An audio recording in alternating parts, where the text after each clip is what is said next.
ध्यान लगाने मैं चलूं, ध्यान लगे ना मेरा। हे बुद्ध, आप ही कर दो पार मेरा ये बेड़ा। जी हाँ दोस्तों, जब भी हम ध्यान लगाने की कोशिश करते हैं तो हमारा ध्यान लग ही नहीं पाता है, या फिर हमारे मन में ये शंका रहती है कि हमें पता ही नहीं होता कि ध्यान क्या होता है और कैसे लगाया जाता है। इसी दुविधा का हल भगवान बुद्ध ने बड़े ही सरल शब्दों में किया हुआ है। भगवान बुद्ध ध्यान की प्रतिमा माने जाते हैं और उन्होंने जितने सरल तरीके से ध्यान की विधियां बताई हैं और किसी ने नहीं बताई। ये कहानी पूरी सुनने के बाद आपको ध्यान के बारे में कोई भी शंका नहीं रहेगी। तो चलिए कहानी को शुरू करते हैं। एक बार बुद्ध के पास उनका एक शिष्य आया और उनसे बोला, बुद्ध, मुझे आपके सानिध्य में 3 साल हो गए हैं। मैं रोज आपके बताए अनुसार ध्यान लगाता हूँ, फिर भी मुझे 3 साल में ध्यान से कुछ भी नहीं प्राप्त हुआ। वही मेरे मित्र कहते हैं कि उन्हें कुछ न कुछ ध्यान करके प्राप्त हुआ है, पर फिर मुझे क्यों नहीं हुआ। मुझे माफ करें बुद्ध, पर अब मेरे मन में ये विचार आने लगे हैं कि ध्यान से कुछ मिलता भी है या फिर ये मिथ्या है, क्योंकि मुझे तो आज तक कुछ भी नहीं मिला। और जो लोग कहते हैं कि मुझे ध्यान करने से ये प्राप्त हुआ, वो प्राप्त हुआ, मुझे लगता है कि वे सब झूठ बोलते हैं। आपने ही कहा था कि अपनी बुद्धि से खोजो, और अब इतने वर्षों तक ध्यान करने के बाद मुझे ऐसा लगता है कि ध्यान से कुछ नहीं मिलता। आप ही मेरा मार्गदर्शन करें। बुद्ध मुस्कुराए और बोले, इसका जवाब मैं कल सुबह ध्यान सभा में दूंगा, तुम वहां आना। अगले दिन बुद्ध सभी को इकट्ठा करके उपदेश देने लगे। उन्होंने कहा, आज मैं तुम्हें एक कहानी सुनाऊंगा। उसे तुम बस एक कहानी की तरह सुनना और समझना।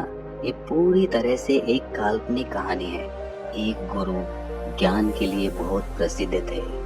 कहा जाता है उन्होंने एक सोने का पहाड़ जिसका शीश हीरे का बना हुआ था, उसे खोज लिया था, जिससे उन्हें ज्ञान की प्राप्ति हुई। वो पहाड़ पर अकेले रहते थे। उन्होंने किसी को भी अपना शिष्य नहीं बनाया। काफी समय बाद 3 भाई उनके शिष्य बनने के लिए उनके पास गए और उनसे ज्ञान ग्रहण करने को कहा। गुरु मान गए और उन्हें अपने साथ में ही रख लिया। फिर तीनों ने उनसे सोने के पहाड़ के बारे में पूछा। गुरु ने कहा, मैं तुम तीनों को इसका जवाब बारी बारी से दूंगा और इसका रास्ता भी बताऊंगा ताकि तुम उस पर चढ़ सको। फिर गुरु ने पहले शिष्य को बुलाया और एक रास्ते की तरफ इशारा किया और कहा कि यहाँ से तुम सीधे चले जाना और कहीं मत मुड़ना। ये रास्ता तुम्हें सीधे उस पहाड़ तक ले जाएगा और कहीं भी अपनी यात्रा मत रोकना। वो शिष्य अपने गुरु का आशीर्वाद लेकर यात्रा के लिए निकल पड़ा। रास्ते में उसे काफी कठिनाई हुई। उसके पाँव में कांटे चुभे, कुछ कीड़े मकोड़ों ने भी उसे काटा, कुछ जंगली जानवरों से भी उसका सामना हुआ और वो जैसे तैसे जंगल पार कर रहा था। तभी रास्ते में उसे भूख लगी। उसने जंगल में कुछ खाने का इंतजाम किया। खाना खाकर फिर से वो आगे बढ़ गया। उसके बाद वो एक मरुस्थल में पहुंच गया। वो काफी बड़ा था। उसके पास खाने के लिए थोड़ा सा खाना बचा हुआ था, लेकिन उसके पास पानी नहीं था और वो प्यास से बहुत व्याकुल हो रहा था। फिर भी वो चलता रहा। चलते चलते अंत में वो बेहद थक गया। अब उसके लिए प्यास सहना नामुमकिन हो गया था। उसके मन में अब ये सवाल आने लगे कि कहीं गुरु ने उसे कोई गलत मार्ग तो नहीं बता दिया। अब धीरे धीरे उसका चेहरा मुरझाने लगा और गला सूखने के कारण वो वहीं मरुस्थल में गिर गया। तभी अचानक से वहां बारिश की बूंदें गिरने लगी। वो उठा और तुरंत अपना बर्तन भरने लगा और अपनी प्यास बुझाई और फिर से आगे बढ़ गया। अब वो एक नदी के किनारे पहुंच गया था। नदी पार करने के लिए उसने एक नौका बनाई और उसे पार करने लगा। तभी वहां एक बवंडर आ गया और उसकी नाव उसमें डूबती चली गई। वो आदमी भी पानी में डूबने लगा और डूबते हुए सोचने लगा कि गुरुजी ने ये कैसा मार्ग बताया है। यहाँ तो बार बार मैं मौत के करीब जा रहा हूँ। अब तो पक्का ही मैं नहीं बचूंगा। तभी वहां पर कुछ लोग पहुंच गए और उस शिष्य को बचा लिया। वो पास के गांव के मछुआरे थे, इसलिए उन्होंने उस शिष्य को अपने घर ले जाकर खाना खिलाया और कुछ खाना खाने के बाद उसे आगे के रास्ते के लिए थोड़ा सा खाना दे दिया। वो शिष्य फिर से आगे बढ़ गया। जैसे जैसे वो आगे बढ़ा तो आखिर में उसने देखा कि आगे एक बहुत बड़ी खाई थी। उसे देखकर वो जोर से चिल्लाकर बोला, गुरु ने मुझे गलत रास्ता दिखाया है। हीरे के शीश वाला सोने का पहाड़ तो छोड़ो, यहाँ तो कोई रास्ता तक नहीं है। मेरी सारी मेहनत व्यर्थ हो गई। और वो वापस यात्रा कर गुरु के पास पहुंच गया और कहा, आपने मुझे गलत मार्ग क्यों बताया? वहाँ तो कोई पहाड़ ही नहीं था, बस एक जंगल, मरुस्थल, नदियां और खाई के अलावा कुछ नहीं था वहाँ पर। गुरु ने कहा, तो तुमने इन सब से क्या सीखा? शिष्य ने कहा, मैं कुछ सीखने थोड़ी गया था, मैं तो उस सोने के पहाड़ को खोजने गया था जो मुझे मिला ही नहीं। उस रास्ते से मैं क्या सीखता? रास्ता लंबा था, बेहद कठिन था। उसे पाने की चाह में मैंने सब पार कर लिया, लेकिन इतनी मुश्किलों के बाद भी मुझे कुछ नहीं मिला। तब गुरु ने कहा, तुम रुको, मैं तुम्हारे दूसरे भाइयों को भेजता हूँ। शिष्य ने कहा, उन्हें भी वहाँ कुछ नहीं मिलेगा। अरे वहाँ पर कुछ है ही नहीं, उन्हें क्या मिलेगा वहाँ?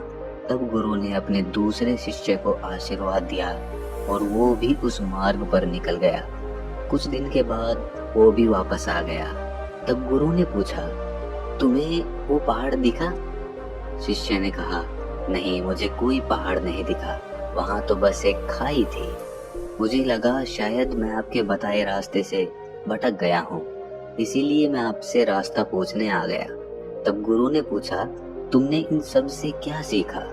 शिष्य ने कहा, गुरुदेव, मैंने अपनी पूरी यात्रा एक जंगल से शुरू की और उसे पार करते हुए आगे निकल गया। मैंने यही देखा कि कैसे सारे जीव एक दूसरे पर निर्भर रहते हैं और एक दूसरे का खाना भी बनते हैं। उसके बाद मैं एक मरुस्थल में पहुंच गया। वहां पूरे रास्ते में मैं पानी के लिए व्याकुल रहा। एक समय के लिए मुझे ऐसा लगा जैसे मैं मृत्यु के करीब आ गया हूँ। तब मैंने समझा कि जीवन का मोल क्या होता है, एक एक सांस की कीमत क्या होती है। तब मैंने आकाश से अमृत को बरसते देखा। तब उस पानी को पीकर मुझे वापस जीवन मिला। वो पानी बेहद मीठा था। तब मुझे एहसास हुआ कि पानी ही असली अमृत होता है। उसके बाद मैं एक नदी के पास पहुंचा। वो बेहद सुंदर थी। उसका पानी बहुत बहुत साफ था। वहां पर बने बांस के पेड़ों को काटकर मैंने एक नौका बनाई, जिसके द्वारा मैं उस नदी को पार कर रहा था। तभी वहां पर एक बवंडर आ गया। मैं डूबने लगा। तब मुझे कुछ मछुआरों ने वहां पर बचा लिया। तब मुझे एहसास हुआ कि मुसीबत के सामने हम हमेशा चाहते हैं कि कोई हमारी मदद करे, लेकिन हम कभी किसी की मदद नहीं करते। उसके बाद उन मछुआरों ने मुझे अपने घर ले जाकर भोजन कराया। वहां मैंने देखा कि कैसे लोग भूख के मारे तड़प रहे हैं, एक बेहतर जीवन के लिए तरस रहे हैं। कोई बीमार है तो किसी का इलाज चल रहा है। कोई पत्नी अपने पति के वियोग में रो रही है। मुझे जड़ी बूटियों का थोड़ा ज्ञान था, जिसके कारण मैंने वहां एक बीमार बच्चे का इलाज किया और उसे ठीक कर दिया। तब मुझे महसूस हुआ कि दूसरों की मदद करने पर कितना सुकून मिलता है। उन मछुआरों के पास खुद के लिए खाना नहीं था, फिर भी उन्होंने मुझे भोजन कराया और रास्ते के लिए भोजन भी दिया, जिसे लेकर मैं आगे की यात्रा पर निकल गया। उसके बाद आगे मैं एक खाई के पास पहुंच गया। वो मुझे एकदम शांत लगी। वहां किसी की आवाज सुनाई नहीं दे रही थी, बस मैं अपनी सांसों को सुन रहा था। उस समय मुझे लगा कि मैं आपके बताए रास्ते से भटक गया हूँ, क्योंकि वहां कोई भी सोने की चट्टान नहीं थी। तब मैं वापस आपके पास आया, दोबारा से सही मार्ग पूछने के लिए। शिष्य ने कहा, हे गुरुदेव, क्या मैं गलत मार्ग पर चला गया था? गुरु ने कहा, नहीं, तुम बिल्कुल सही मार्ग पर गए थे और जल्द ही तुम्हें वो पहाड़ भी मिल जाएगा। तब गुरु ने अपने तीसरे शिष्य से पूछा, क्या तुम भी पहाड़ खोजना चाहते हो? तब शिष्य ने कहा, गुरुदेव, मुझे उस रास्ते पर पहाड़ मिलेगा या नहीं ये तो मैं नहीं जानता, लेकिन मेरे शिष्य भाइयों ने जो वहाँ के बारे में बताया है मैं उसे जानना चाहता हूँ। तब तीसरा शिष्य गुरु का आशीर्वाद लेकर यात्रा पर निकल पड़ा। कुछ दिन बाद वो शिष्य वापस आया। गुरु उसे देखकर समझ गए थे कि उसे वो पहाड़ मिल गया है। उसके चेहरे पर अलग ही चमक थी, वो काफी शांत था। शिष्य ने गुरु को प्रणाम करते हुए कहा, हे गुरुदेव, आपने जो मार्ग दिखाया उसका मैं बहुत आभारी हूँ। मुझे वो सोने का पहाड़ मिल गया है जिसका शीश हीरे का बना हुआ है। ये सुनकर बाकी दोनों शिष्य बोले, क्या तुम्हें वो खाई मिली? तीसरे शिष्य ने कहा, हाँ, मुझे मिली थी। मैंने भी वो सब अनुभव किया जो तुमने किया था। आखिर में मुझे वो खाई मिली जहाँ अपार शांति थी। इतनी शांति मुझे कहीं नहीं मिली। मुझे पता था मैं सही मार्ग पर हूँ। पहाड़ यही है। उसे ढूंढने के लिए मैंने खाई में कदम बढ़ा दिया। उस समय मेरे मन में भी बहुत सी आशंकाएं थी, लेकिन मैंने 2 बार मृत्यु को करीब से देख लिया था, इसलिए मुझे उसका भय नहीं था। अब मुझे बस वो पहाड़ ढूंढना था और मैंने अपना कदम उस तरफ बढ़ा दिया। जब मैं आगे बढ़ा तब मैंने देखा कि मैं खाई में गिरने की जगह हवा में उड़ रहा हूँ और इसी तरह मैं उस खाई पर आगे बढ़ता चला गया और मैंने वो खाई पार कर ली। जब मैं आगे पहुंचा तो वहाँ काफी अंधेरा था, बिल्कुल भी रोशनी नहीं थी। उसके बाद जब मैं और आगे बढ़ा तब देखा कि आगे अथाह रोशनी है। वो रोशनी इतनी थी कि मुझे उसमें कुछ भी दिखाई नहीं दिया। तब भी मैं आगे सीधा बढ़ता गया। उस समय भी मैं बेहद डर रहा था, कांप रहा था, लेकिन फिर भी मैं आगे बढ़ता रहा और अंत में मुझे वो सोने का पहाड़ मिल गया जिसका शीश हीरे का था। उसके ऊपर जाने के बाद मेरा मन बिल्कुल शांत हो गया। बेहद खुशी हुई और मन आनंदित हो उठा। कहानी पूरी होने के बाद बुद्ध ने सबसे पूछा कि तुमने इससे क्या सीखा? तब बुद्ध के शिष्य उनके सामने हाथ जोड़कर खड़े हो गए और कहा कि हे बुद्ध, उन तीनों शिष्यों के गुरु ने जो रास्ता उन्हें दिखाया था वो रास्ता उनके अंतर्मन का था। पहले शिष्य की लगन और निष्ठा सही थी, लेकिन वो महत्वाकांक्षी था। उसने मार्ग में आई किसी भी चीज से कुछ भी ज्ञान प्राप्त नहीं किया। वो पूर्ण रूप से महत्वाकांक्षी हो गया। उसके मन में बस वो पहाड़ चल रहा था, जिसकी वजह से वो आसपास की चीजों से कोई भी सीख नहीं ले सका, जबकि उसके आसपास ज्ञान ही ज्ञान था। दूसरे शिष्य ने सब देखा और समझा कि प्रकृति कैसे काम करती है, जीवन कैसे जिया जाता है, मौत के समय कैसा लगता है। उसने मौत और सांसों के मूल्य को समझा। उसने अमृत को पहचाना कि पानी ही अमृत है। वो आखिर तक गया और उस छोर से वापस आ गया जहां उसे मंजिल मिलनी थी। वो उस खाई को देखकर घबरा गया जिसकी अथाह शांति उसको पसंद आई थी, लेकिन वो ये नहीं समझ पाया कि वही उसका रास्ता है और वो उसे गलत मार्ग समझकर गुरु के पास वापस लौट आया। लेकिन इस यात्रा से उसने कुछ पाया, लेकिन तीसरे शिष्य के मन में उस पहाड़ को पाने की कोई जिज्ञासा नहीं थी। वो तो बस उस मार्ग को जानना चाहता था, उसे देखना चाहता था जो उसके साथियों ने देखा था। आखिर में वही हुआ, उसने हर चीज अनुभव की। फर्क बस इतना था कि वो उस खाई की गहराइयों में चला गया जहां एकदम अनंत शांति थी।